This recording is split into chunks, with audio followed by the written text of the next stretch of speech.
Hey everybody, welcome back to the channel. In today's video, we're going to be talking about the top stacks that I'm targeting in this week, which is week 4 of NFL's Draftkings main slate. So there's a couple high total games. Obviously, we have 5 games over the 50-point over/under, and 1 game, the Buffalo game, just under that at 47. But with Buffalo having a 32 team implied total there, so that's obviously another game that will be included. So we'll go ahead and get started with our first game being that Buffalo game, and the quarterback, obviously Josh Allen. Josh Allen at $8,000. Still someone that I want to target this week against this exploitable Houston defense. They are just not a very good team. The offense, again, 32 implied team total, and we know that the offense runs to Josh Allen. He wasn't too efficient in the first couple of weeks, but he did get his efficiency back in week 3 against Washington, who has a good front seven, but their secondary is certainly questionable. Put up 358 yards through the air and 4 touchdowns. Didn't run a whole lot, but definitely has that rushing upside enough where he's a capable runner, and we can still get a couple fantasy points out of his legs. And we know where we're going. We know where we could partner him up with. Looking at wide receiver here, obviously Stephon Diggs. We're waiting on this breakout game, right? He's 7,600. He had 13 targets in week 1, 8 targets in week 2, 10 targets in week 3. He hasn't had that breakout game yet. He's only had 1 touchdown through 3 games. He's up there on the air yards metric. At 7,600, he's a high-priced wide receiver where, and we'll get into the build, it looks like, kind of at the end of the video, but it looks like this might be an option where we can kind of take advantage of and maybe get not necessarily a crazy different, but different enough here by playing Diggs. And either a Beasley or Sanders or a Dawson Knox tight end at 3,600. We go back to Cole Beasley, 5,400. So the price tag is coming up, a bit. He's 46, 48. Now we're here at 54. So his price is rising due to this target metrics, right? I mean, 2 out of the 3 games he's had 13 targets. Great for PPR scoring like Draftkings is. So certainly in play. And I think with the combined price tag between Beasley at 54 and Diggs at 76, there's still the opportunity with a 32-point team total for them to both get there with Josh Allen. So I think that's definitely a reasonable one. And if that's the case, then Emmanuel Sanders is certainly in play. Emmanuel Sanders has a higher ADOT, less targets, on the underneath stuff, but is definitely a weapon down the field and someone that has big play potential. Obviously look at last week, right? 6 targets, 5 of them were caught for 2 touchdowns. That's kind of the game that we're targeting for Emmanuel Sanders if we're playing him. A little bit cheaper than Cole, so I don't hate either of those. And then we look at tight end here. Dawson Knox, 3,600. I like to include my tight ends in my stacks. I think this makes sense. It's not a full punt tight end, although the price tag is pretty down there. Looks like he's averaging 4 targets a game. You could do a lot worse for 3,600. The guy gets in the end zone. He has those 4 targets and 30 yards, 40 yards. You're pretty good. So definitely don't hate that at all. I would definitely partner with Josh Allen with 2 pass catchers. He's not like a Lamar where you're getting it all done on the legs. So I think you partner Josh Allen with 2, either 2 wide receivers or Diggs and Dawson Knox. I think that makes sense. Next game that I'm going to be targeting in stacking wise will be Patrick Mahomes. Now, Patrick Mahomes is priced up $8,100 this week. He is the most expensive quarterback on the board. A lot of folks are going to be paying down, like we'll get to later with Dak Prescott. Jalen Hurts is a relatively safer cash play, in my opinion. There's other quarterbacks down here. People if they're paying up, they're paying for Josh Allen, like we just talked about. Mahomes against Philly. Philly's defense is incredibly exploitable. We saw that Monday night with Dak. So I think that the Mahomes play is certainly a good one. And there's a kind of a negative cloud surrounding this whole Chiefs offense and how they're not clicking, which they're clearly not on all cylinders. But it's a good spot to kind of buy the narrative and kind of zig while others zag. So we know where we're going with Mahomes. Let's take a look real quick at his metrics here. 36 attempts in week 1, 31 in week 2, 44, last week where they didn't quite get it done. Has had 3 touchdowns in every single game, a couple picks here. But we look at his fantasy points, I mean, they're not terrible, right? I mean, they're not terrible, and the offense isn't clicking yet. He had a great output week 1 where he was very expensive. No one wanted to play the Chiefs. There were other good plays on the board. And then whoever stacked the Chiefs ended up printing money that week. Kind of feels like we're in a similar position here where there's other high total games on the board, more sexy games out there. But is it really that bad to play Patrick Mahomes, the best quarterback in the league, and Tyreek Hill or Travis Kelce against the Philly defense? I mean, I think it just seems like we might be classically overthinking this and I think we just want to avoid some of that groupthink. So if we play Mahomes, we'll check him in just to show you the salary outputs. We play Mahomes, we know where we're going, whether it's Tyreek Hill. Again, he's $8,000 as well, or Travis Kelce, who's $8,100. So you're paying a premium to play this stack, but there are definitely ways to go about doing it and being successful in the lineup and still creating a highly projected lineup. So I like Tyreek, or Travis. The good thing about the tight end position, if you want to play Travis Kelce, we look at the tight end position. Kittle we'll get to later. Again, $5,900. That's a very cheap price tag for Kittle. Hawkinson let a lot of people down last week at $5,800. Mark Andrews isn't seeing the target share that he was, last season. Kyle Pitts, huge question mark. He's only 3 games in, and we haven't really gotten any output there. So we go down this, the top tight ends are very thin, right? There's not outside of Kelce, it's kind of a lot of question marks. If we want to just secure the highest scoring tight end, it's a good place to go to Kelce. That's kind of how I like to build. I like to either include my tight end in the build with the stack or pay up for a Kelce, someone that's going to outscore the field. If Kelce puts up 30 points, you're going to need him. So no one likes to play tight end in the flex. Like I said, if Kelce puts up 30 points and everybody else has a dud, you have a significant lap on the field with the amount of points that you're scoring from that tight end position.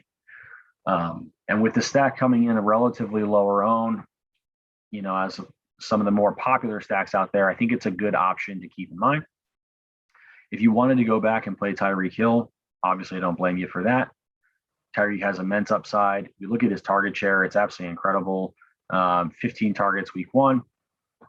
They haven't been getting it done, right? They just haven't been getting it done. He only had four targets week 2, came back a little bit there. In the last game,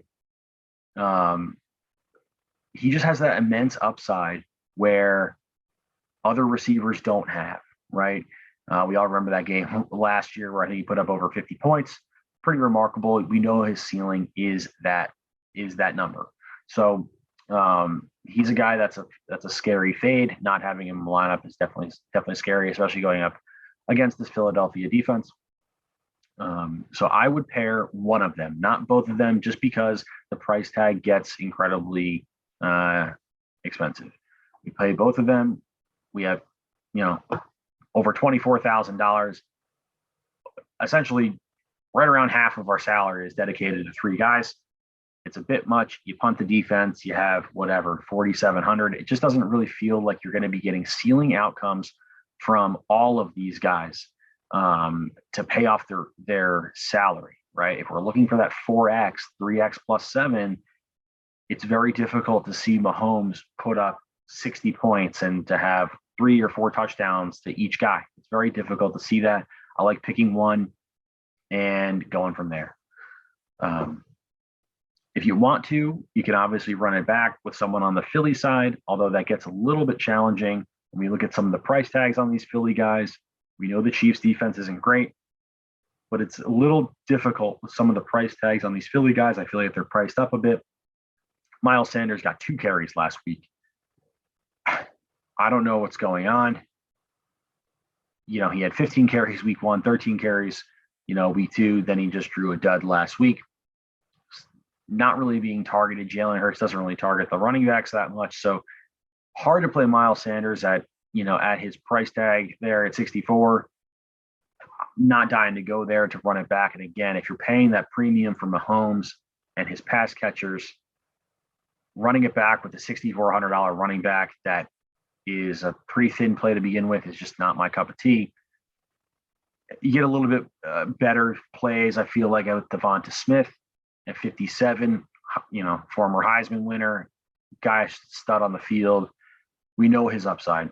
If you're into college ball, obviously, you know what he can do on the football field.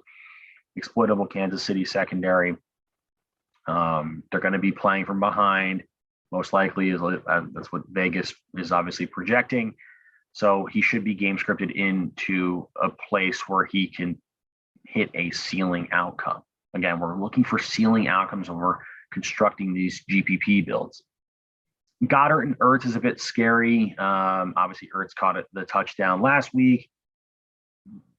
I'm not loving to pay $4,800 for a tight end that we don't know who's going to be getting the ball. So we look at his target share. Again, he's $4,800 and he's gotten 5, 2, and 4 targets last 3 weeks. It's just not someone I'm dying to play. Jalen Reagor had a better season this year. 5, 6, 8 targets. He's doing okay. He's just getting to the price point is really the scary part for me. Kenneth Gainwell. I'm not playing Kenneth Gainwell. That's a super thin play, especially in a $100 spy entry. Quez Watkins, he got some run. He's down at 3,500. That makes a bit more sense, but he's only gotten a handful of targets. So it's hard to run this back with someone. If I had to run it back with someone, I'm playing Devonta Smith and crossing my fingers he has 2 huge catches for touchdowns. That's where I'm trending. I think he's the best salary and for what I can kind of project his outcome to be. Didn't mention this earlier, but running it back on the Buffalo stack, if we're to play Josh Allen and Diggs and one of the other receivers or the tight end, we know where we're running it back with here. Brandon Cooks has been an absolute all-star. He's the focal point of this offense. Even though they don't have a high implied team total, I think they're up at 15, so just over 2 touchdowns. Wouldn't be surprised if he catches them both. Look at his target share. It's pretty incredible. He has 200-yard games. He's doing very well. He's priced up at 64. Not incredible, but he's a wide receiver 1 in an offense that's going to be game scripted into continuing to throw.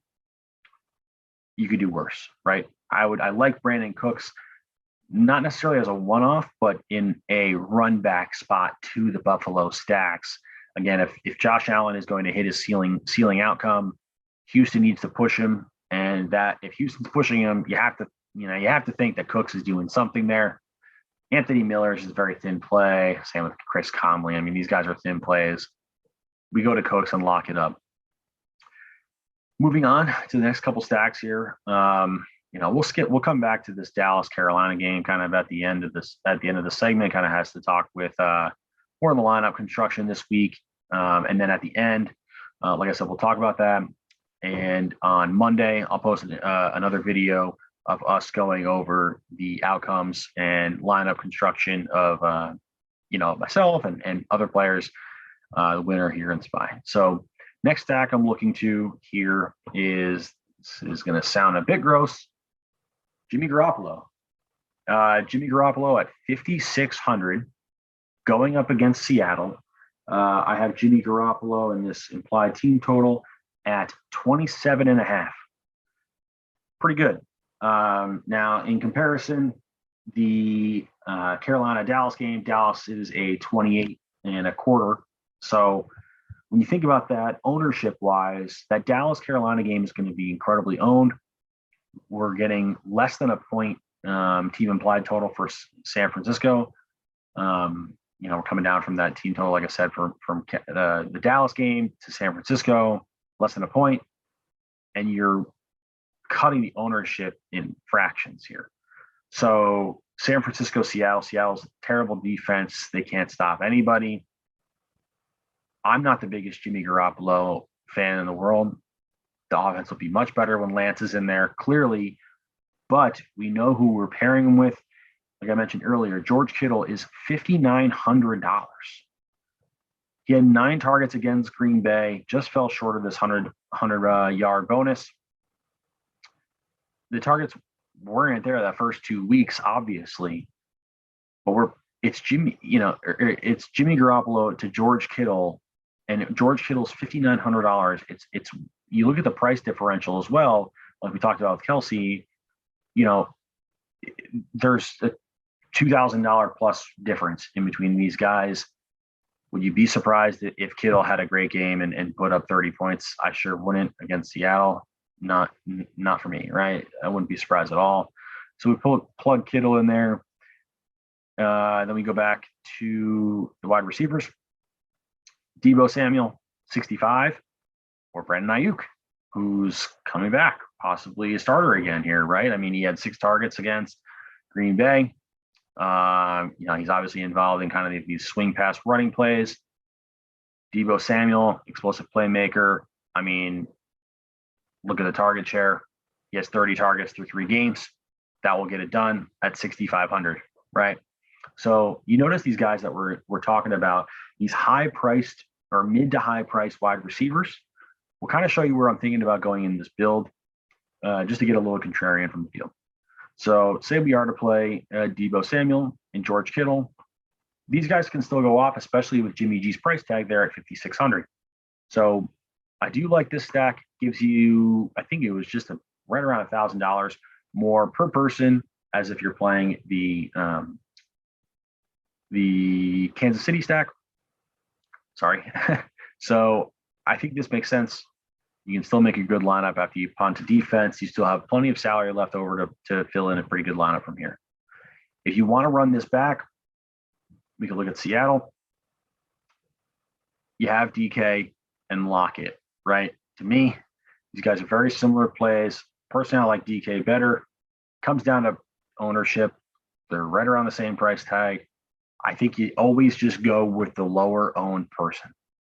Whoever's going to be owned less, I think you run with. We know what Lockett's done the first couple games. Then he fell off, and it was a DK week, right? You just want to be if there's a huge discrepancy in ownership, you just take the lower owned one and cross your fingers. That's what I would do. How I'm running it back. If you wanted to go to Chris Carson, you can certainly go to Chris Carson. I don't love Chris Carson as a play. I think he's kind of a bit expensive there at 6,300 for what he's getting. Handful of targets at best. I mean, Derrick Henry's getting more targets than Chris Carson at this point. You can do worse. I would probably side towards DK Metcalf or Tyler Lockett, but I understand if you wanted to run it back with Carson. Moving on. Next quarterback will be Kyler Murray. This is a 54-point total. Right here, 54-point total, and we have a 4-point spread. So Arizona will be, at least Vegas projects this way, to be in a pass-happy script like they always are. Kyler Murray not getting it done as much with his legs as we're accustomed to. Still running a fair amount, but look, he has rushing touchdowns in every single game. He's very active in the red zone, running the ball. So that's something that we definitely want to prioritize. Kind of had look at this, right? We look at this game. He's very efficient, 28 of 34, no touchdowns, had 316 yards passing, had 19 yards on the ground and a touchdown, and only had his essentially his floor outcome, right? I mean, like he against Jacksonville, 316 yards, no passing touchdowns, and still walked away with 22.5 points. Now, for his salary, that's a bust, clearly, but you have this relatively safe floor with Kyler. And obviously the ceiling's there as well. So if you're playing Kyler, it's 78, little, price reduction off of the Mahomes or Josh Allen. The stacking part is a little challenging. I think this is something that we have to kind of take notes on and kind of just come back to and kind of realize how we want to go about attacking this Arizona offense. It's very spread out. It makes it difficult to stack, but that could be, place that the reason why we target this game, because the field isn't going there. They are concerned about who do I play, kind of like Tampa Bay, Brady and the Bucks, when you have all three receivers playing. People stay away from stacking Tom because they don't want to get a goose egg from one of the receivers, but that provides an opportunity for us to go and grab those points when Tom Brady puts up 40 points, right? So same kind of thought concept. Talked about this in the review from last week. DeAndre Hopkins at 77 and Kyler at 78. The price came down a bit on both these guys, so I think it's more attainable to play both. But with Kyler's legs, rushing touchdowns, Hopkins, and say he needs to 3x his salary, 3x plus 7, right? Call it 8,024. He needs like 30 points to get there. So, I mean, that's quite a bit, and he hasn't really gotten there, right? I think this target share, he's looking like six targets a game on average for 7,700. I know it's going to be a back and forth game. They're going to be pass happy. But I think what we can do is punt one of these receivers like really AJ Green, Moore, and Kirk are all in play. Personally, I like Rondale Moore. This is not stats backed. I think they're manufacturing touches for Rondale Moore. They know how explosive he is. They have the draft capital in him. He fell off last week, but he had 8 targets in week 2 and 5, in week 1. He's an explosive playmaker with the ball in his hand. At his price tag of 4,600, I think it's easier for him to pay off that salary. Obviously, AJ Green has, had some pretty good weeks here, consistently 6 targets. I understand that as well. I really don't hate either of those guys. I probably wouldn't play Kirk. It just comes down to a price thing. It just comes down to a price thing for me. I want someone, if they're all around the same target share, I want someone who's going to be explosive with the ball and hopefully pay off their salary in the easiest scenario. And with that in mind, it would probably be AJ Green or Rondale Moore. Now, with that, if you wanted to double stack Kyler, which you don't need to because of his rushing ability, Max Williams is a decent punt tight end included in the stack. If you're playing him, I don't hate the Max Williams call. If you're not paying up for the Kelsey or the Kittle, I don't hate including this, right? He had 10 targets over the last 2 games. He's another guy that we can include in this potential shootout spot. So if you play Max Williams and you come down and you play, say, a Rondale Moore, right? You punt defense. We'll just take the cheapest defense, say the Jets defense, right? We have 6,500 because we skipped out on it Hopkins and we played, a secondary wide receiver and a punt tight end included in the stack. Now you can run this back with a Cooper Kupp, and you're getting a bit different from the field here, right? This is how you play a chalky Cooper Kupp. And actually, from early projections, kind of what I'm seeing around the industry is that Robert Woods is going to be more popular because of his price tag. We know what he can do. This is a great spot to get back on Cooper Kupp. Or if you wanted to play Woods instead, I personally like Kupp, especially if we're going to be playing a chalk Robert Woods. That's, he hasn't done anything yet. The target share is going to Cooper Kupp. If he's going to have a lower ownership and we can get him in a way, we still have $6,200 this way. I really like this build a lot. Next way to go about another stack would be the other side of the ball with Matt Stafford. Now, Matt Stafford's a different player, doesn't have that rushing upside, but he's been extremely efficient, running one of the best offenses in the league this year. 9 touchdowns through 3 games, only 1 pick. Pretty incredible start to the year. Like I mentioned earlier, you have a chalky Robert Woods that you want that people are jamming in because of his price tag. He's only 5,300. I totally understand. Personally, if you want to make a stack playing Stafford, that's a bit different. You can play a Cooper Kupp, and then you can slide past Robert Woods and play either a Van Jefferson at 39. We saw the downfield shots that they were manufacturing for Deshaun Jackson. He's always in play as well. I know it's kind of gross and the guy's old, but both of these plays at their price tag, they only need 1 or 2 plays to pay off their salary. Don't hate that as well. If you want tight end, I'm not in love with this anymore, right? $4,600 Higbee, I understand his snap share. I understand his target share. I get it. But at $4,600, his price tag is continuing to climb. He needs, again, if we're thinking for the ceiling outcomes, he's going to need to put up 18 points. And I can see it. It's certainly within his range of outcomes, but I'm not running to click Tyler Higbee's name in these stacks.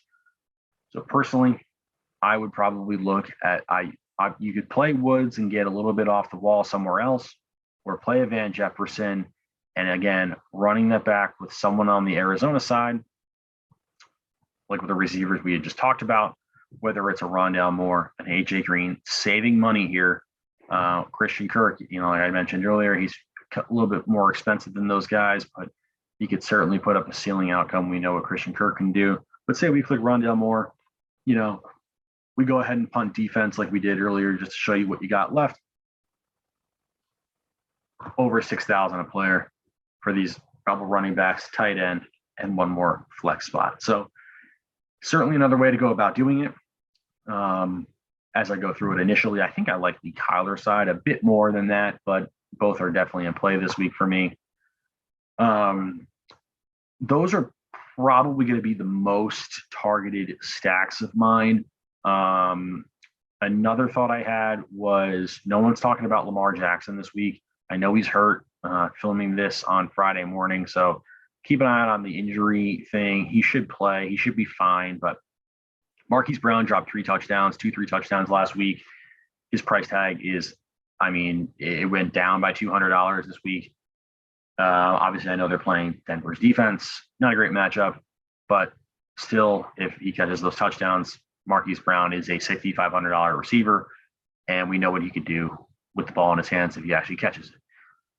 But Lamar Jackson, you can certainly play as just a running quarterback, right? You can just play him as a one-off and hope he gets 100 yards rushing on the ground, right? In that huge game against the Chiefs, that was an incredible game to watch. He had 37 points.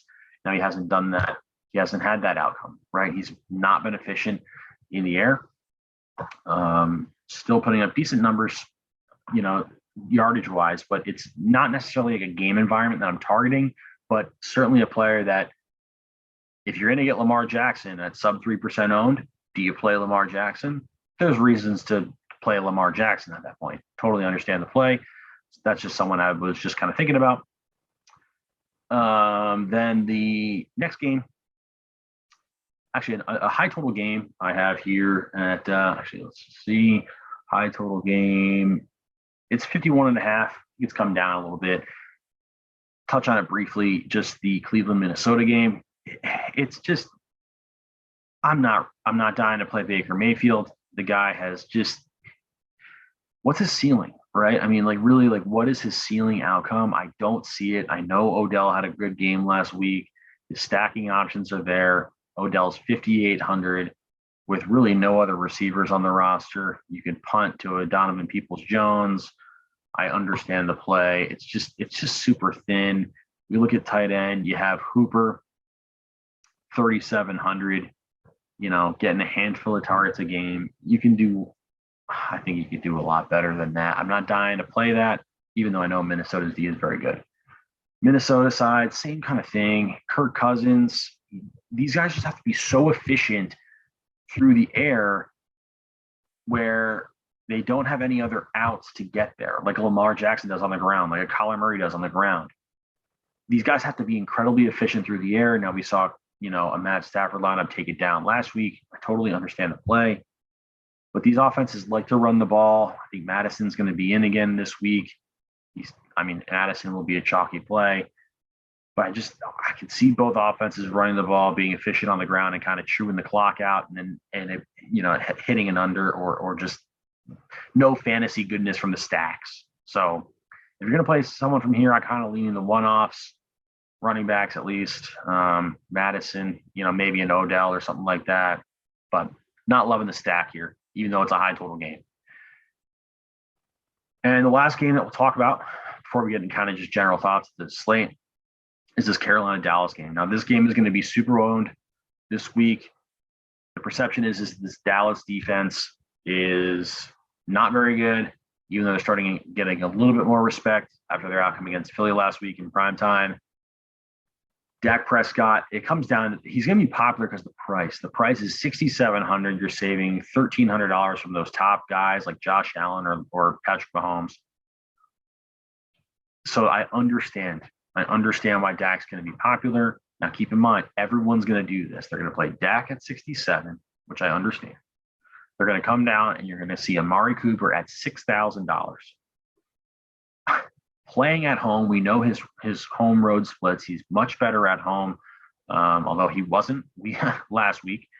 Didn't get the targets, had an absurd amount of targets week one and kind of been ghosted since then. CeeDee Lamb's kind of taken over. Now, CeeDee Lamb's priced up. Shouldn't say priced up, but priced higher than Amari Cooper is. He actually came down $100 after his only 3-target outing last week. But we know what this guy can do with the ball in his hands. So both of those guys are in play. But the chalk stack is going to be Dak to Amari Cooper. And again, including the tight end of the stack. And this just makes sense. He's 3,400. We saw what Schultz did last week. It's easy to plug these guys in and run it back. Someone on the Panthers, whether that is DJ Moore at 66. Look at the target share for DJ Moore and Sam Darnold here. Geez, we're 30 targets, 31 targets through 3 games. Pretty incredible. Just shy of these 100-yard games. He's pretty close to having, 300-yard bonuses in the first couple games. So it makes sense. Play DJ Moore, even though he's getting a little bit of a price increase. But again, if you're going with the narrative of Dallas defense is not very good and they're getting lucky, I understand the DJ Moore play. I get it. You want to save some money and play Robbie Anderson, kind of a thin play. We know what he can do, obviously, his upside. But, man, it just hasn't been there. It has not been there for Robbie Anderson this year. Check the ownership. If there's a huge discrepancy, I could totally see it, but it's not someone who I'm rushing to jam in at 5,100. Terrace Marshall, rookie wide receiver, not so bad, right? 5-ish targets a game. Again, he's certainly a run back play, viable run back option.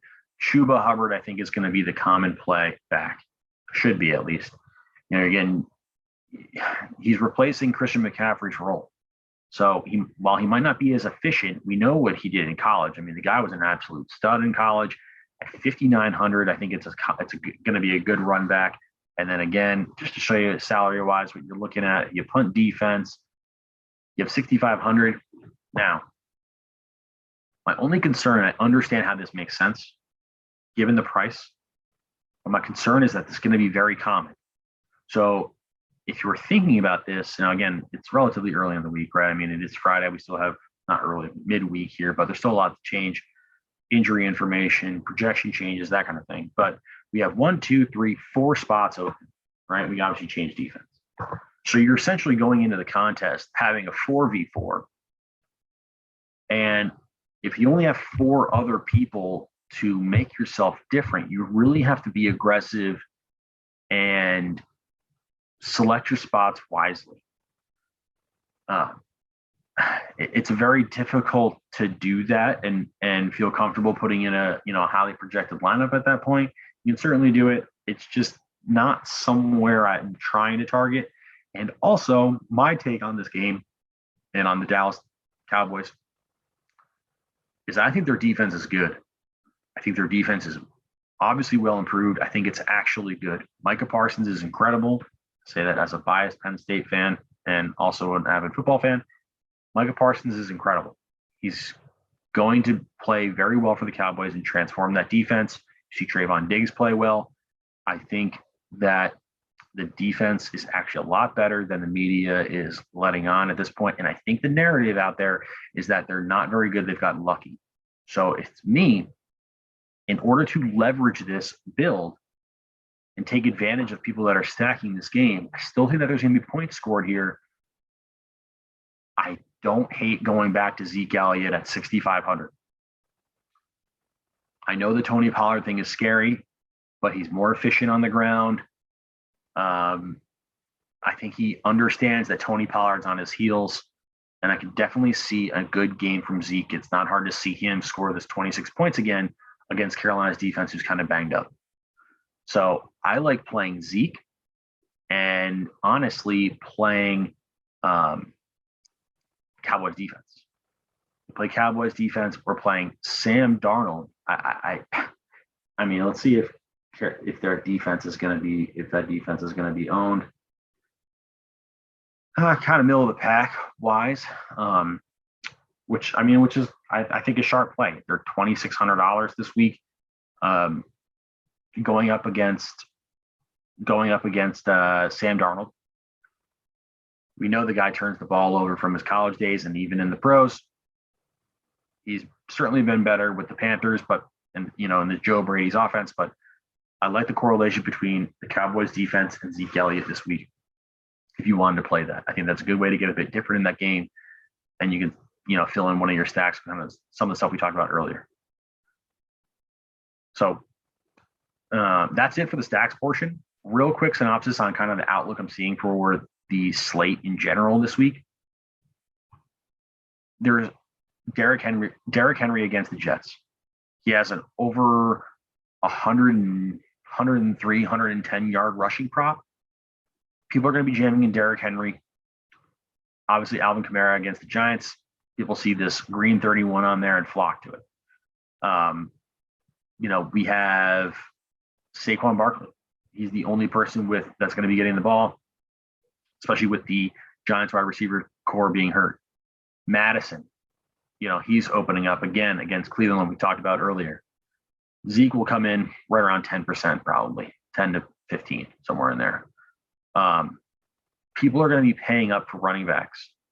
And I think that's going to get people not on. If you're paying up for running back, you're limiting the amount of exposure you can get to your top end wide receivers. And if we look at these names, Tyreek Hill, Devontae Adams, Cooper Kupp, Hopkins, Diggs, Jefferson, Metcalf, Lockett, Calvin Ridley, Terry McLaurin at Atlanta. I'd really like that spot for Terry. Thielen, right? There's so many wide receivers up here that have such high ceiling outcomes where I am looking at trying to pay down at running back so I can jam in. Again, those stacks that I talk about, those are big time, expensive price tag players. I think we can find running backs down here. David Montgomery. I'm not excited to click the David Montgomery chalk button. I don't know if I can do it. Clyde, again, 5,400, had a good week last week, got priced up a little bit from that. Let's just see real quick. Mike Davis, and someone that killed me last week, but I understand the play. Even Nyheim Hines, pass catching running back, dirt cheap. Sony Michel, depending on what whole Darrell Henderson thing, monitor that. But there's guys down here that we can play. Antonio Gibson, right? There's guys in this 6 and lower. I don't think we need to spend this 88 on Derrick Henry or pay up for these running backs and try and get access to these high priced wide receivers. That's the kind of the theme I'm going with this week. I wish you guys all the luck. We will come back on Monday with a kind of a slate review, talk about my plays. If anybody wants to drop a comment in here, I'll be happy to look at your plays and your lineup, and we can talk about lineup construction on your end, and we'll look at who won and maybe a couple other good players that cashed and did all right this week. So that's going to do it for the video. Hope you guys enjoyed Please hit the subscribe button. I'm going to try and continue to pump out these videos consistently over the rest of the football season.